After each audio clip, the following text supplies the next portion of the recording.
So high বিলন এই video তোমাদের second semester Calcutta university English অনার্সের সাজেশনস দিয়ে দেবো যাদের ইংলিশ এমডিসি বা সিসি2 বা মাইনর আছে সেকেন্ড সেমিস্টার তোমরা কিন্তু সাজেশনটা ফলো করতে পারো।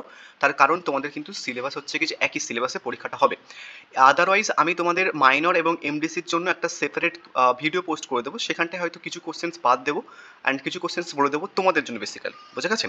অ্যান্ড এই ভিডিওতে আমি তোমাদের basically full and final suggestions দিয়ে দেবো। পরে যদি ভিডিও পোস্ট করি তাহলে এক্সটেন্ডেড কিছু কোশ্চেন্স হয়তো আমি অ্যাড করলাম বা বাদ দিলাম, ইউজুয়ালি ওটা করি না আমি। তো যাই হোক, তো তোমাদের সিলেবাসটা একটুখানি বলে দিই অ্যান্ড কোশ্চেন্স প্যাটার্নটা একটুখানি বলে দিই। এটা হচ্ছে কি তোমাদের সিলেবাস মানে সেকশন 1 এটা। এই সেকশন 1 তোমাদের 10টা এজ আছে। সেকশন 1 তোমাদের 10টা এজ আছে। তো সেকশন 1 থেকে তোমাদের 3টে 15 মার্কসের প্রশ্ন আসবে, যে কোনো একটা 15 মার্কসের অ্যান্সার করতে হবে, এবং 3টে 5 মার্কসের আসবে, যে কোনো একটা 5 মার্কসের করতে হবে। সেকশন 1 এটা গেল। এটা হচ্ছে কি সেকশন 2 এর সিলেবাস। সেকশন 2 এ হচ্ছে কি টোটাল 5টা প্রোজ আছে, মানে 5টা ছোট ছোট গল্প আছে সেকশন 2।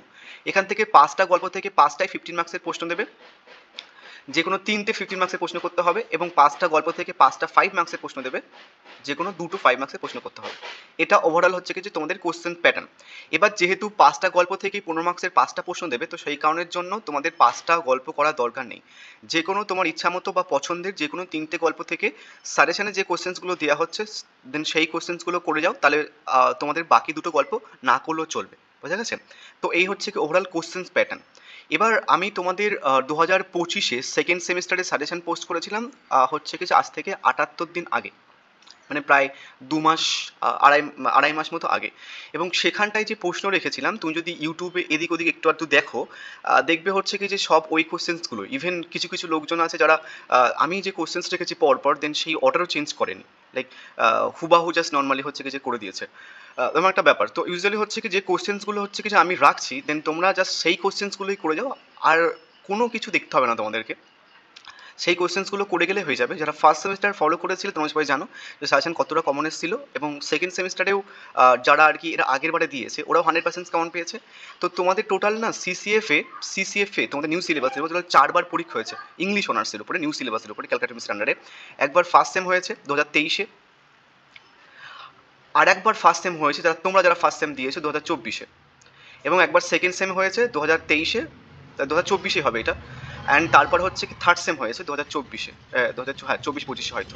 তো এই 4বারই হচ্ছে কি যে ইংলিশ অনার্সের উপরে, নর্মালি ইংলিশ অনার্সে হাইয়েস্ট মার্কস আমার কোনো না কোনো স্টুডেন্ট পেয়েছে actually. First same 2023 highest marks, first same 2024 highest marks, second সেমিস্টারে হচ্ছে কি যে দুটো পেপারই অনলাইন সেগমেন্টের উপরে হাইয়েস্ট মার্কস হচ্ছে কি আমার কোনো স্টুডেন্ট পেয়েছে। তো বেসিক্যালি কেউ যদি নোটস কিনতে চাও অ্যান্ড হচ্ছে কি যদি পড়তে চাও, তোমরা কিন্তু এই নাম্বার হোয়াটসঅ্যাপ করতে পারো। এখন মানে এই সেমিস্টারে হচ্ছে কি 200 রুপিস পার মান্থ ফিস, যেহেতু অনেকদিন পড়ানো হয়ে গেছে তোমাকে তাহলে প্রিভিয়াস মান্থের জন্য কিছু টাকা ফিস পে করতে হবে যদি এখন পড়তে চাও।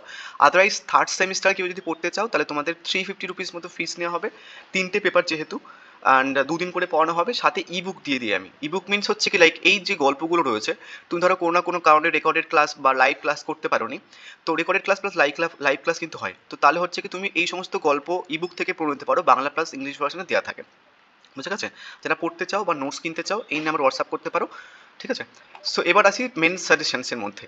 তো প্রথমে 15 মার্কসের প্রশ্ন দেখো, কী কী প্রশ্ন আমি রেখেছিলাম। 78 দিন আগে যে প্রশ্ন রেখেছি আমি 78 দিন পরেও সেই প্রশ্নগুলোই বলছি। অ্যান্ড নর্মালি হচ্ছে কি যে এই প্রশ্নগুলো তুমি যদি ইউটিউবে যদি এদিক ওদিক একটু আধটু দেখো, কেউ হয়তো অনেকে দেখে এদিক ওদিক, এবং কেউ কেউ তো নর্মালি আমার চ্যানেলই দেখে, আর কেউ দেখে না বা কিছু, কোনো সমস্যা নেই, দেখতে পারো, বাট আদারওয়াইজ তুমি এই কোশ্চেন্সগুলোই দেখতে পাবে। অ্যান্ড কেউ কেউ তো অর্ডারও চেঞ্জ করেনি। মানে আমি ফার্স্ট হচ্ছে কি রেখেছিলাম হচ্ছে কি যে write a brief essay on the importance and contributions of the women বা women novelist of the Victorian period with special reference to any two major women novelist, এই প্রশ্নটা। অ্যান্ড আরেকটা প্রশ্ন রেখেছে রোম্যান্টিক এজ, তো অনেকে তো অর্ডারও চেঞ্জ করেনি, জাস্ট পরপর করে দিয়েছে। অ্যান্ড আরেকটা জিনিস বলে দিই যেটা প্রচণ্ড ভাইরাল ব্যাপার, 2024-এ সেকেন্ড সেমিস্টারে হচ্ছে কিছু অনেকে কিন্তু ভুল সাজেশন পোস্ট করেছিল। ভুল সাজেশন পোস্ট করার দরুন কিন্তু অনেক স্টুডেন্ট সাপ্লি পেয়েছে, তো বি কেয়ারফুল। ইউটিউব যতটা ভালো ততটা কিন্তু খারাপ, বুঝে গেছে? এবার চলো কোশ্চেনগুলো বুঝিয়ে দিই, এবং এটার সাজেশন আমি অনেক আগে পোস্ট করেছি, তো এগুলোকে আমি বেশি টাইম ওয়েস্ট করছি না। তোমরা প্লেলিস্ট চেক করতে পারো, সেখানটা সমস্ত ভিডিওগুলো পেয়ে যাবে, সেখানটায় আমি আরও কোশ্চেন্সগুলো ডিটেলে বুঝিয়ে দিয়েছি। আমি আজকে জাস্ট পড়তে পড়তে বলে চলে যাচ্ছি। এবার প্রথমের প্রশ্নটা একটুভাবে ঘুরিয়েও আসতে পারে, বলতে পারে যে discuss the contributions of the Victorian women novelist with reference to any two of the novelist, এমনভাবে আসতে পারে। বা বলতে পারে যে briefly assess the importance of the Bronte sisters. এবার এখানটায় তোমাকে কাদেরকে লিখতে হবে, শার্লট এমলি, এবং এমলির হচ্ছে কিছু উইথারিং হাইসটা 5 মার্কসের জন্য ইম্পর্টেন্ট। নেক্সট হচ্ছে কি অ্যান্ড জর্জ চার্লস ডিকেন্স। তো মোটামুটি এই যে অ্যান্সার্সটা এটা কিন্তু এদেরকে নিয়ে লিখতে হবে। যদি হচ্ছে কি শুধু উইমেন নোবেলিস্টকে নিয়ে দেয় তাহলে তোমাকে জাস্ট অ্যান অব্দি লিখতে হবে। যদি শুধু এই ওয়ার্ডটা না মেনশন করে তাহলে কিন্তু সবাইকে নিয়ে লিখতে হবে, বোঝা গেছে? আরও ভালো করে বুঝতে চাইলে দেখবে প্লেলিস্টে সাজেশন ভিডিও পোস্ট করা আছে, ভালো করে বোঝানো আছে। Right a brief note on the English essayist of the romantic period.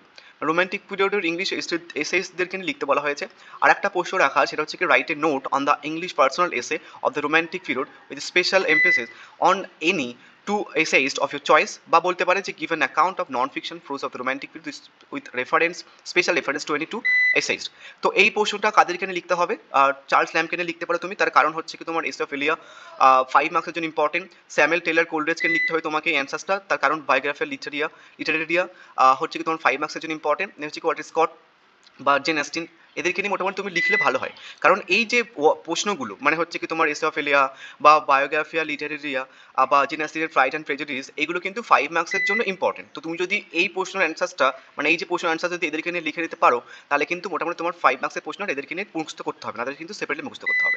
তো এই দুটো প্রশ্ন সব থেকে বেশি ইম্পর্টেন্ট, মানে মোস্ট ইম্পর্টেন্ট।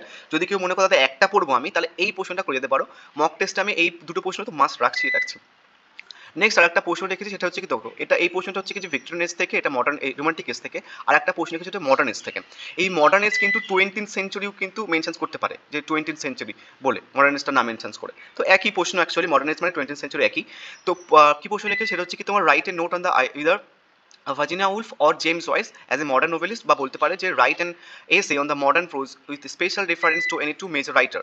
এবার এই প্রশ্নটা কাদের কিনে লিখবে তুমি? তোমার জেমস জয়েসকে তুমি লিখতে পারো, তারপর হচ্ছে কি জোসেফ কনরাডকে লিখতে পারো। তার কারণ হচ্ছে কি জেমস জয়েসের ইউলিসিস অ্যান্ড হচ্ছে কি তোমার জোসেফ কনরাডের হার্ট অফ ডার্কনেস, এটা 5 মার্কসের জন্য ইম্পর্টেন্ট। তো তুমি যদি যে প্রশ্নগুলো 5 মার্কসের জন্য ইম্পর্টেন্ট দেন সেই প্রশ্নগুলো দিয়ে তুমি যদি তোমার 15 মার্কসের প্রশ্ন আনসার করে নিতে পারো তাহলে কিন্তু হচ্ছে কি তোমার 5 মার্কসের প্রশ্ন সেপারেটলি নাম মুখস্থ করতে হবে না, তাই না? তুমি যখন এই যে write an essay and the modern prose with special reference to any two major writer, মানে দুজন মেজর রাইটারের কনটেক্সটে মডার্ন এজের প্রোজের ব্যাপার লিখতে বলা হয়েছে তোমাকে, বুঝে গেছে? তো তুমি দুজন রাইটার হিসেবে তুমি হচ্ছে কি যে জেমস জয়েস বা জোসেফ কনরাড কিনে লিখতে পারো। তাহলে হচ্ছে কি এদের যে লেখাগুলো ওগুলো যেহেতু 5 মার্কস জন্য ইম্পর্টেন্ট, তাহলে তোমার একসাথে অ্যান্সারগুলো হয়ে যাবে, তাহলে আর সেপারেটলি কোনো 5 মার্কসের প্রশ্ন করতে হবে না। তো এটা হচ্ছে কি যে ব্যাপার। নেক্সট হচ্ছে কি তোমার discuss the development of the English periodical এসে ডিউরিং দ্য 18th সেঞ্চুরি। তো 18th সেঞ্চুরির পিরিয়ডিক্যাল এসে ব্যাপার লিখতে বলা হয়েছে। তো এখানটায় হচ্ছে কি তুমি জোসেফ এডিসন এবং হচ্ছে কি রিচার্ড স্টিলকে নিয়ে লিখতে পারো, তার কারণ Joseph Addison the Spectator and the Tatler, এটা হচ্ছে কি 5 মার্কসের জন্য ইম্পর্টেন্ট। তো এমনভাবে 15 মার্কসের প্রশ্নগুলো করবে তার সাথে যেন মোস্ট ইম্পর্টেন্ট 5 মার্কসের প্রশ্নগুলো যেন হয়ে যায়, তাহলে হচ্ছে কি তোমার সুবিধা হবে। তাহলে দেখো কতগুলো 5 মার্কসের প্রশ্ন তোমাকে করতে হতো, এখান থেকে একটা 5 মার্কসের প্রশ্ন করতে হতো, এটা 5 মার্কসের প্রশ্ন করতে হতো, এটা অনেকগুলো 5 মার্কসের মধ্যে সেপারেট করতে হবে। এই জন্য গাধার মতো পড়ার থেকে বুদ্ধি করে পড়া অনেকটাই ভালো। নোটসে কিন্তু সেভাবে মেনশন করা আছে। অ্যান্ড আরেকটা জিনিস বলি, আমার নোটস কিন্তু এআই ডিরেক্টর ফ্রি। তুমি যেখান থেকে নোটস কিনেছো তুমি যদি নর্মালি চেক করো এআই ডিরেক্টর দিয়ে, গুগলে সার্চ করবে এআই ডিরেক্টর এবং সেখানটায় যেখান থেকে নোটস কিনেছো ওটার ছবি তুলে কপি করে যদি দেখো ওখানটায় দেখবে হচ্ছে কি যে এআই ডিরেক্ট করছে। তো আমার নোটস কিন্তু এআই ডিরেক্টর ফ্রি নোটস থাকে। এবার এই দুটো প্রশ্ন এক্সট্রা প্রশ্ন, এই দুটো প্রশ্ন না করলেও চলবে, জাস্ট দেখে রাখতে পারো। এই 4টে প্রশ্ন মেন 4টে প্রশ্ন, বুঝা গেছে? এবার 5 মার্কসের প্রশ্ন এখানটায় আসি। 5 মার্কসের প্রশ্ন আমি এখানটা ধর 3টে রেখেছি, 3টে করলে হয়ে যাবে। আদারওয়াইজ এখান থেকে যদি কেউ একদম শর্ট করতে চাও তাহলে এখান থেকে যে প্রশ্নগুলো আছে দেন সেটা করলে হয়ে যাবে। এই প্রশ্নটা কিন্তু কালেকটিভ প্রশ্ন, আগের ভিডিওগুলোতে আমি একটুখানি বুঝে দিয়েছি, দেখে নিও, ঠিক আছে? প্রথম প্রশ্ন হচ্ছে কি briefly discuss any one epistolary novel of the 18th century. যে কোনো একটা এপিস্টোলারি নোভেলের ব্যাপার লিখতে বলা হয়েছে। তো একটা এপিস্টোলারি নোভেল হচ্ছে কি যে প্যামেলা কে লিখেছে? Samuel Richardson. তো মোটামুটি একটা, এখানে স্পেলিং মিস্টেক আছে, তো মোটামুটি একটা কোশ্চেন্স করে নিলে তোমার কিন্তু 3টে কোশ্চেন হয়ে যাচ্ছে। স্যামুয়েল রিচার্ডসন বা প্যামেলা এরা কিন্তু 5 মার্কের জন্য অ্যাজ ইউজুয়াল ইম্পর্টেন্ট, বাট ওদেরকে একটুখানি ঘুরে ফিরিয়ে বলতে পারে যে briefly discuss any one epistolary novel, ঠিক আছে? তো এই কারণের জন্য কোশ্চেন্সগুলো ভালো করে বুঝতে হবে। নেক্সট একটা প্রশ্ন রেখেছে 18th সেঞ্চুরি এজ থেকেই, যে assess the importance of the Henry Fielding in the rise of 18th century. মানে হেনরি ফিল্ডিং কিন্তু 18th সেঞ্চুরির নোভেলিস্ট হিসেবে ইম্পর্টেন্ট ফর 5 মার্কস। আর একটা রেখেছি সেটা হচ্ছে কি তোমার write a short essay on the rise of the novel in the 18th century with special reference to any one novelist. তো যে কোনো একজন নোভেলিস্টের পয়েন্ট অফ ভিউ লিখতে বলা হয়েছে 18th সেঞ্চুরি। তো তুমি হচ্ছে কি যে ড্যানিয়েল ডিফো বা হচ্ছে কিছু ওয়াল্টার স্কট কিনে লিখবে, তার কারণ হচ্ছে কি ড্যানিয়েল ডিফো, রবিনসন ক্রুসো এবং হচ্ছে কিছু ওয়াল্টার স্কটের এই রাইটিংটা হচ্ছে 5 মার্কসের ইম্পর্টেন্ট। তো মোটামুটি এখানটায় না 3-4টে প্রশ্ন আছে 18th সেঞ্চুরির। তো শুধু যদি মনে করো দাদা একটা 5 মার্কসের প্রশ্ন করবো আমি, তাহলে এটা করে নিতে পারো, এটা করে নিলে হয়ে যাবে। আর একটা মোস্ট ইম্পর্টেন্ট প্রশ্ন for 5 marks, system of consciousness. System of consciousness হচ্ছে কি তোমার ক্যাথরিন ম্যাসফিল্ডের একটা জনরা বলতে পারো। তো এইটা করে নিলে তোমার কিন্তু অনেকগুলো 5 মার্কসের প্রশ্ন হয়ে যাবে। এখানটা যতগুলো মেনশন আছে এগুলো কিন্তু ফর 5 মার্কসের জন্য ইম্পর্টেন্ট। তুমি যদি stream of consciousness cancel mathematical combinations একটা অ্যান্সার করে নিতে পারো তাহলে এতগুলো কিন্তু 5 মার্কসের প্রশ্ন হয়ে যাচ্ছে। নেক্সট তোমার হচ্ছে কি তোমার জোনাথন সুইফট। তো এখান থেকে এটাও কিন্তু ফর 5 মার্কসের জন্য বিশাল বিশাল ইম্পর্টেন্ট। তো জোনাথন সুইফট তো সেপারেটলি ইম্পর্টেন্ট, বাট জোনাথন সুইফটের একটা লেখা গালিভার্স ট্রাভেলস এটাও কিন্তু ফর 5 মার্কসের ইম্পর্টেন্ট। তো টোটাল 15 মার্কসের জন্য আমি টোটাল 4টে প্রশ্ন দিয়েছি এবং 5 মার্কসের জন্য টোটাল দিয়েছি কটা, 3টে প্রশ্ন। এই 7টা প্রশ্ন করে নিলে এর মধ্যে থেকে সমস্ত প্রশ্ন আমরা কমন পেয়ে যাবে। এটা হচ্ছে কি সেকশন 1 এর সাজেশনস। এবার আছে সেকশন 2 এ। প্রথমে আসি অফিস স্টাডিজ থেকে। অফিস স্টাডিজে 2024 এ প্রশ্ন এসেছিল, সেটা হচ্ছে কি তোমার প্রোজ স্টাইল। তো যারা পড়েছো অফিস স্টাডিজ তোমরা কেউ বলতে পারবে, যদি ভালো স্যারের কাছে পড়া তাহলে বলতে পারবে যে অফিস স্টাডিজের ফ্রান্সিস বেকনের একটা প্রোজ স্টাইল, যেটা এক কথায় একটা ওয়ার্ডস আছে মানে ওনার প্রোজ স্টাইলকে ব্যাখ্যা করার জন্য, সেটা কি কেউ বলতে পারবে? যে কিছু বলতে পারো তাহলে কমেন্ট করে জানতে পারো। এনিওয়েজ, তো 2024 যে প্রশ্নটা চলে এসছে ওটা আমরা আর করবো না, মানে করবো না মিনস হচ্ছে কি ডিরেক্টলি কোশ্চেন্স করবো না, বাট এর আশেপাশে কোশ্চেন্সগুলো করে নেবো। সব থেকে মোস্ট ইম্পর্টেন্ট প্রশ্ন অফিস স্টাডিজ থেকে সেটা হচ্ছে কি এটা, critically analyse of studies to bring out the Bacon's qualities as an essayist. প্রশ্নটা ঘুরে আসতে পারে discuss Bacon as an essayist with reference to of studies. Next প্রশ্নটা ঘুরে আসতে পারে যে comment on the Bacon style in the essay of of studies. Next হচ্ছে কি Francis Bacon is called the father of modern essays, critically comment on how of studies justify it. প্রশ্নটা ঘুরে আসতে পারে critical examine Bacon's prescribed essays with particular reference to their style and content. বা প্রশ্নটা ঘুরে আসতে পারে how does Bacon balance between bookish knowledge and practical experience in of studies, do agree with his views. Next প্রশ্নটা ঘুরে আসতে পারে যে analyse the essay of studies and show it is distinctive features. বা ঘুরে আসতে পারে in his essay of studies does Bacon value study for it is own sake or for practical use. তো মোটামুটি তুমি যদি অফিস স্টাডিজ থেকে মনে করো যাতে আমি একটা প্রশ্ন করব অ্যান্ড 5 মার্কসের প্রশ্ন করবো না, তাহলে একটা করে নিতে পারো এখান থেকে, আর কোনো প্রশ্ন করতে হবে না অফিস স্টাডিজ থেকে।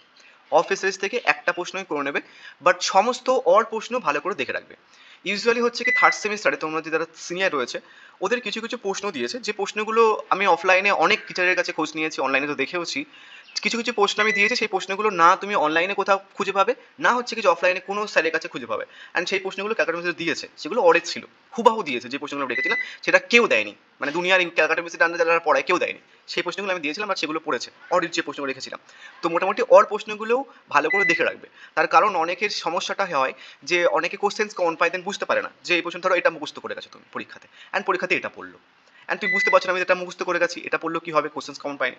তো অমন ব্যাপারটা কিন্তু হবে, ওই কারণের জন্য অল প্রশ্নগুলো খাতায় লিখে রাখবে, ভালো হবে। এবার আরেকটা প্রশ্ন রেখেছি টাইটেল, তো টাইটেলটা করতে পারো, আদারওয়াইজ বাদ দিতে পারো, অল প্রশ্নগুলো আমি বলছি না, এমনিতে ভিডিওটা লম্বা হয়ে যাচ্ছে। ঠিক আছে, এবার ফর 5 মার্কস, 5 মার্কসের প্রশ্ন যদি তুমি আমার নোটস পড়ো তাহলে এখান থেকে একটা প্রশ্ন মুখস্থ করতে হবে না। এখানটা কিন্তু প্রত্যেক কটা প্রশ্ন ইম্পর্টেন্ট, বাট এখান থেকে একটা প্রশ্ন মুখস্থ করতে হবে না। এই যে অ্যান্সার্সটা আমি করে দিয়েছি এখানটায় সমস্ত যে কোড যেগুলো ইম্পর্টেন্ট দেন সেটায় সমস্ত কিছু মেনশন করা আছে, প্লাস এক্সপ্লেনও করা আছে। তো বাট কেউ যদি করতে চাও সেপারেটলি তাহলে এই দুটো প্রশ্ন কিন্তু ভালোভাবে করেছো, আদারওয়াইজ কিন্তু এখানটা সমস্ত প্রশ্ন 15 মার্কসের ওখানটায় অ্যান্সারের থ্রুতে কভার করে দিয়েছে। তো এই যে তোমাদের বলি না যে সেকেন্ড এর আগের বারে ফার্স্ট সেমিস্টার বা তোমরা যে ফার্স্ট সেমিস্টার দিলে বা সেকেন্ড সেমিস্টার ফার্স্ট সেমিস্টার দিলে ওরা কম পড়েছে বাট অনেক বেশি মার্কস পেয়েছে অ্যান্ড বুদ্ধি করে পড়েছে। তো এই যে কারণ মানে তোমাদের একটা 15 মার্কসের মধ্যে সমস্ত 5 মার্কস অ্যাড করে দিয়েছি, ইম্পর্টেন্ট কোডেডগুলো অ্যাড করে দিয়েছি অ্যান্ড ফুলফিল একটা খুব ভালো অ্যান্সার করে দেওয়া আছে। এবার আসি হচ্ছে কি তোমার ড্রিম চিলড্রেন থেকে। ড্রিম চিলড্রেন 2024 প্রশ্ন এসেছিল যে হচ্ছে কি consider Lamb as an essayist with reference to dream children. এটা প্রশ্ন এসেছিল, অনার্সদের এসেছিল এটা। তো এটা আমরা করবো না। এবার আমরা কি করব, এটা কি করব, discuss the Charles Lamb as an romantic essayist with reference to dream children. তো আমাদের এসেছিল যে অ্যাজ অ্যান এসাইস্ট এসেছিল, আমরা রোম্যান্টিক এসাইস্ট করব বা ফ্রোজ স্টাইলটা করব, বা হচ্ছে কি যে চার্লস ল্যাম্বের আর্ট অফ ক্যারেক্টারাইজেশনসটা করব, ঠিক আছে, বা হচ্ছে কি তোমার ন্যারেটিভ পোয়েমসটা করবো। মানে একটা প্রশ্ন আমি রেখেছি খুব ভালো প্রশ্ন, considers the view that dream children reverie is a effective a narrative poem in prose. মানে narrative poem in prose means হচ্ছে কি তোমার ন্যারেটিভ পোয়েমের আকারে প্রোজটা লেখা হয়েছে ড্রিম চিলড্রেনটা, সেটা ব্যাখ্যা করা বলা হয়েছে। সেকেন্ড একটা প্রশ্ন লিখেছে, একটা কথা বলে ভালো করে শুনে নাও, discuss Lamb use of autobiographical elements in dream children.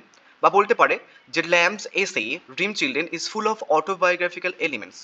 আর একটা রেখেছি টাইটেলটা, আর একটা রেখেছি হচ্ছে কি তোমার dream children as a personal essay, বা একটা রেখেছি কামিনা the use of humour and pathos in dream children. আর একটা রেখেছি অর হিসেবে, সেটা হচ্ছে কি তোমার discuss dream children as N autobiographical এসে। আর একটা হচ্ছে কি যে Norfolk house, describe the Norfolk house, এটা 5 মার্কস ইম্পর্টেন্ট। এবার একটা জিনিস তোমাদের বলে দিই, কিছু কিছু গল্প আছে সেই গল্পটা দুটো পার্ট থাকে। তোমরা বিভিন্ন মুভি বা গল্প পড়েছো, তো কিছু কিছু গল্পের দুটো পার্ট থাকে। ধরো একটা পার্টে হচ্ছে কি যে কেউ বড়লোক হয়ে যাচ্ছে একটা গল্পের, দেন তারপর হচ্ছে কি সেটা ধ্বংস হয়ে যাচ্ছে, তো দুটো পার্ট। এবং কিছু কিছু গল্পের একটাই পার্ট থাকে।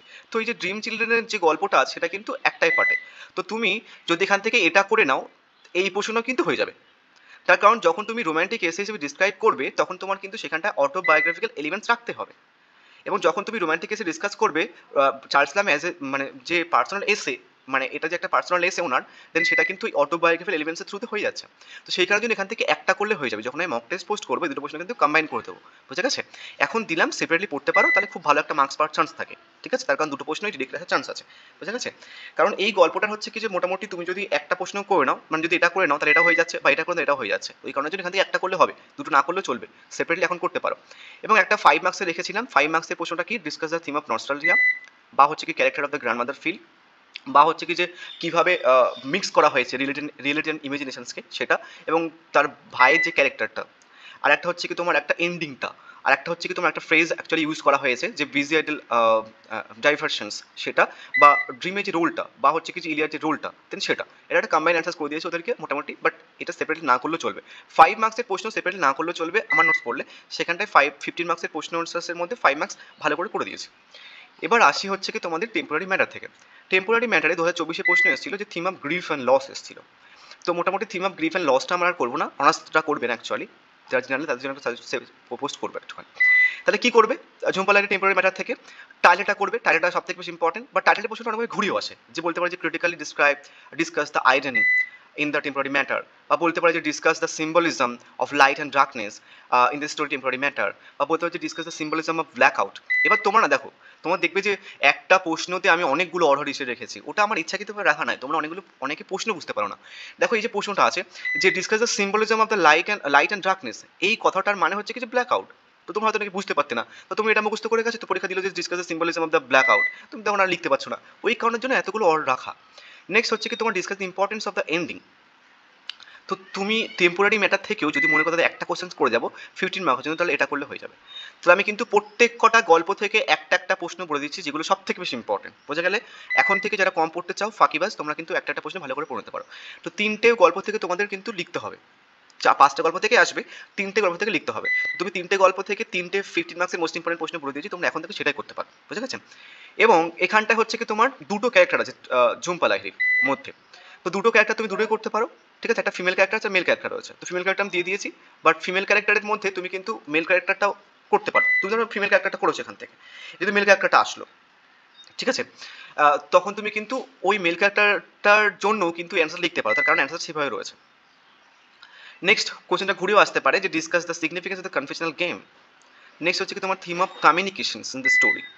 নেক্সট হচ্ছে কি তোমার কি প্রশ্ন কি discuss the temporary matter of the interaction between an active women and a passive man. Next হচ্ছে কি তোমার discuss the theme of grief. এখানটা দেখো তোমাদের এসেছিল theme of grief and loss, but আমি শুধু থিম অফ গ্রিফ দিয়েছি, বুঝে গেছে? তো মোটামুটি এখানে দুটো প্রশ্ন করলে হয়ে যায়, বাট সব থেকে বেশি ইম্পর্টেন্ট কিন্তু এই প্রশ্নটা, বুঝে গেছে? এবার আসি হচ্ছে কি যে তোমাদের শুটিং অ্যান্ড এলিফেন্ট থেকে। শুটিং অ্যান্ড এলিফেন্টে তোমাদের প্রশ্ন এসেছিল যে examine shooting and elephant as a study in the post colonialism. 24 এটা এসেছিল, তো আমরা এই প্রশ্নটা করবো না, মনসটা করবে না, বাট যারা জেনারেল তোমরা কিন্তু করতে পারো। শুটিং অ্যান্ড এলিফেন্টে সব থেকে বেশি ইম্পর্টেন্ট হচ্ছে কি তোমার ইম্পেরিয়ালিজম। তো ইম্পেরিয়ালিজমের পয়েন্ট অফ ভিউটা অনেকভাবে ঘুরে আসতে পারে, যে ক্রিটিক অফ ইম্পেরিয়ালিজম লেখো, বা থিম অফ ইম্পেরিয়ালিজম লেখো, বা বলতে পারে যে discuss the অরওয়েলস thoughts on British empire in shooting and elephant, বা বলতে পারে হচ্ছে কি যে evaluate shooting and elephant as an anti imperialist text. এবার ইম্পেরিয়ালিজম এবং অ্যান্টি ইম্পেরিয়ালিস্ট টেক্সট মানে তোমাকে একটা ঘুরিয়ে লিখতে হবে কিন্তু এই প্রশ্নটা, যদি এটা আসে, এটা আসার চান্স নেই, যদি তার সাথে ঘুরে লিখতে হবে এই প্রশ্নটা একটা আনসার। তবে সব থেকে বেশি ইম্পর্টেন্ট প্রশ্ন, এবং এখান থেকেও একটা বলে দিচ্ছি, সব যদি একটা করতে এটা করতে পারো, তার কারণ এই প্রশ্নটা করে নিলে তুমি যখন ইম্পেরিয়ালিজম ডিসকাস করবে, তার মানে হচ্ছে কি তোমার শুটিং এলিফেন্টের মেন থিম ডিসকাস করবে। এবার মেন থিমের মধ্যে তুমি হচ্ছে কি যে শুটিংয়ের এপিসোড বাদ দিয়ে তার মেন থিম লিখতে পারো না, তো সেই কারণের জন্য এই প্রশ্নটা করে নিলে এই প্রশ্নগুলোও কিন্তু হয়ে যায়। Significance of the shooting of elephant, তো এটাও কিন্তু হয়ে যায়। তো এই কারণের জন্য এখান থেকেও একটা প্রশ্ন করে নিলে হয়ে যাবে। এই দুটো প্রশ্ন কিন্তু এই প্রশ্নটা করে নিলে হয়ে যাচ্ছে, মানে একটা প্রশ্ন মানে এক ঢিলে দুই তীর মারা। বাট তোমাকে কিন্তু একটা পারফেক্ট মাস্টার নোট বানাতে হবে, তার কারণ তুমি তিনটে কোশ্চেন্সের কনটেক্সটে একটা মাস্ট নোট বানাচ্ছ, বুঝে গেছে? বোঝা গেল। নেক্সট তাও 2-3 নম্বর প্রশ্নটা বলে দিচ্ছি, আর সেপারেটলি করতে চাইছে করে রাখতে পারো, আদারওয়াইজ কিন্তু এখান থেকে একটা প্রশ্ন করলে হয়ে যাবে। Discuss the episode of the shooting an elephant in the George Orwell's essay. Next, what does the elephant symbolize in Orwell shooting an elephant? বা বলতে পারছি role of Burmese live Burmese crowd in the essay shooting an elephant, and how does the crowd influence Orwell's decision? Next হচ্ছে কি তোমার Burmese এক্সপিরিয়েন্সটা সেটা। Next হচ্ছে কি তোমার how does the Orwell bring out the attitude of British police officer in shooting an elephant? Next হচ্ছে কি তোমার লাস্ট এটা discuss the narrator's early experience with the locals in the Orwell shooting elephants. এবং প্রশ্নটা আরেকভাবে দিতে পারে যে examine the significance of the shooting elephant, বা টাইটেল দিয়ে দিল তোমাকে, বা হচ্ছে কি theme of inner conflict and moral dilemma in shooting elephant, বা বলতে পারে যে হচ্ছে কি how does the Orwell's character and personality find true expressions in shooting elephant, বা বলতে হচ্ছে কি ন্যারেটিভ টেকনিক। তো মোটামুটি তুমি যদি এখান থেকে একটা করে দিতে পারো, বাকি দুটো প্রশ্ন হয়ে যাচ্ছে, তোমাকে আর সেপারেট দুটো প্রশ্ন না করলেও চলবে, বাট তোমাকে একটা স্ট্রিক্ট মাস্টার বানাতে হবে, আদার্স কিন্তু সেপারেটলি 3টে প্রশ্ন করতে হবে। অনেকে বুঝতে পারো না ওই কারণের জন্য। আদার্স আমি যদি এই কেননা এই যে এখানটা যে প্রশ্নগুলো রাখা আছে, ইম্পেরিয়ালিজমের যে কনটেক্সটটা, যে attitude on the imperialism, critic of imperialism, তোমাদের শুটিং এলিফেন্ট থেকে 5 মার্কের জন্য কী কী কোশ্চেন করবে দেখে নাও, বাট 5 মার্কসের প্রশ্নগুলো সেপারেটলি করার দরকার নেই, কারণ 15 মার্কসের প্রশ্ন করে নিলে তারা কিন্তু হয়ে তোমার 5 মার্কসের প্রশ্ন। তাও একটু দেখে নাও যে why did Orwell not want to shoot the elephant, এটা কিন্তু তোমাদের যে কোশ্চেন্সটা রাখা আছে শুটিং অ্যান এলিফেন্টের যে এপিসোডটা, দেন সেটা করে নিলে এটা হয়ে যাচ্ছে, এটা সেপারেটলি করার দরকার নেই 5 মার্কসের জন্য। Next, how does Orwell describe the feelings toward the British empire, এটাও কিন্তু তোমাদের যে ইম্পেরিয়ালিজমের যে কনটেক্সটটা আছে দেন সেটা করে হয়ে যাচ্ছে, এটার 5 মার্কস জন্য প্রশ্ন করতে হবে না। নেক্সট হচ্ছে কি তোমার টোনটা, যে টোনটাও কিন্তু ইম্পেরিয়ালিজমের যে কনটেক্সটটা ওটা করে নিলে হয়ে যাচ্ছে। একটা লাইন তুলে প্রশ্ন দেয়, why does the Orwell say he wears a mask and his face grows to fit, এটাও কিন্তু 15 মার্কসের প্রশ্ন করে নিলে হয়ে যাচ্ছে। ওই জন্য বুদ্ধি করে পড়তে হয় 15 মার্কসের প্রশ্নগুলো, বোঝা গেছে? এবার আসে হচ্ছে কি লাস্ট যে তোমাদের যে প্রোজটা রয়েছে, লাস্ট প্রোজে তোমাদের রয়েছে হচ্ছে কি যে অ্যারাবি থেকে 2024 অনার্সতে চলে এসেছে টাইটেলটা। তো টাইটেলটা তোমাদের আর করতে হবে না, কী কী প্রশ্ন করবে দেখে নাও। এখানটা কী কী প্রশ্ন করবে, প্রথম প্রশ্ন হচ্ছে কি তোমরা করবে যে show how Joyce Araby is a study of adolescence, এটা প্রশ্নটা অনেকভাবে ঘুরিয়েও আসতে পারে। Discuss the character of the young boy in Araby, এভাবে বলতে পারে, বা বলতে পারে Araby is a story of the movement from the innocence to knowledge, এভাবে বলতে পারে, বা বলতে পারে যে describe the boy narrator's adolescent experience in the James Joyce Araby, এভাবে বলতে পারে, বা বলতে পারে যে discuss Araby as a story exploring the adolescent psychology, বা বলতে পারে যে critical describe the boy's journey Araby, what effect did it produce on his mind, বা বলতে পারে যে ন্যারেটার ক্যারেক্টারটা। তো একটা প্রশ্ন কিন্তু বিভিন্নভাবে ঘুরিয়ে ফিরে দিতে পারে, এখান থেকেও কিন্তু সব থেকে মোস্ট ইম্পর্টেন্ট প্রশ্ন হচ্ছে কি এটা, বোঝা গেছে?